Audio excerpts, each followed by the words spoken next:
എൻ്റെ ചെറിയ ചെറിയ ഹെൽത്ത് ഇഷ്യൂസിനൊക്കെ സൊല്യൂഷൻ തന്നിട്ടുള്ള ഒരു ഹാബിറ്റാണ് ഏർലി ഡിന്നർ. വൈകുന്നേരം 6:30-ക്കുള്ളിൽ എൻ്റെ ഡിന്നർ ഇപ്പോൾ തീരും.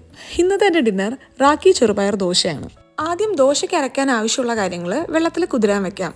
സെയിം ക്വാണ്ടിറ്റിയിൽ റാഗിയും ചെറുപയറും പിന്നെ 1 സ്പൂൺ ഉലുവയാണ് കേട്ടോ നമ്മളിവിടെ എടുത്തിട്ടുള്ളത്. നല്ലോണം കഴുകി വൃത്തിയാക്കിയ ശേഷം നമുക്ക് ഇവന്മാരെല്ലാം ചേർത്തൊന്ന് അരച്ചെടുക്കാം.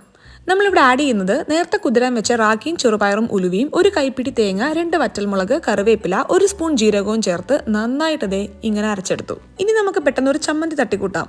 സവാള ചെറുതായി മുറിച്ച് ഉപ്പിട്ട് വയറ്റി സ്റ്റവ് ഓഫ് ചെയ്തതിന് ശേഷം മുളക് പൊടി ആഡ് ചെയ്ത് നന്നായി മിക്സ് ചെയ്ത് അരച്ചെടുത്ത് കഴിഞ്ഞാൽ നമ്മുടെ സിമ്പിൾ ഉള്ളിച്ചമ്മന്തി ഇവിടെ റെഡി. ഇനി നേരത്തെ അരച്ചെടുത്ത ബാറ്ററിലോട്ട് ഉപ്പ് ആഡ് ചെയ്ത് നല്ലോണം മിക്സ് ചെയ്തതിന് ശേഷം അങ്ങോട്ട് ദോശ ഉണ്ടാക്കുക. ഈ ദോശ പരത്തുന്ന പ്രോസസ്സ് എനിക്ക് ഭയങ്കര സാറ്റിസ്ഫൈങ് ആണ് കേട്ടോ. അങ്ങനെ നമ്മുടെ അടിപൊളി റാഗി ചെറുപയർ ദോശ ഇവിടെ റെഡി. നമ്മുടെ സാധാ ദോശ പോലെ നല്ല ചൂടോടെ തന്നെ കഴിക്കുമ്പോഴാണ് കേട്ടോ പുള്ളിക്ക് ഏറ്റവും ടേസ്റ്റ്. സൈഡിൽ ഒരു ചമ്മന്തിയും കൂടെ ഉണ്ടെങ്കിൽ